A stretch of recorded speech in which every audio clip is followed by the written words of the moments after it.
आपल्या एका नवीन व्हिडिओमध्ये. खास करून जे नवीन व्ह्युअर्स आहेत, जे पहिल्यांदा आपली व्हिडिओ पाहत आहेत, पहिल्यांदा आपल्या यूट्यूब चॅनलला व्हिजिट करत आहेत, त्यांचेही मनापासून स्वागत आहे.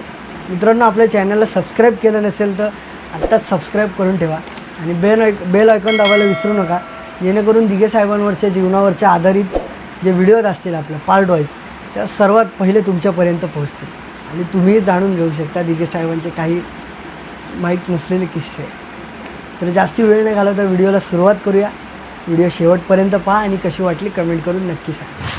मित्रांनो, अलीकडच्याच काळात म्हणजे काही 22-23 वर्षांपूर्वी, म्हणजे दिघे साहेबांना जाऊन 22-23 वर्ष झाली, पण त्याच्या आधी दिघे साहेबांचा जन्म झाल्यापासून ते त्यांचा मृत्यूपर्यंतचा जो काळ होता, त्या अलीकडच्या काळात एक सुप्रसिद्ध नेते म्हणता येईल आनंद दिघे साहेब यांनी एक जनसेवेचा व्रत हाती घेतला होता.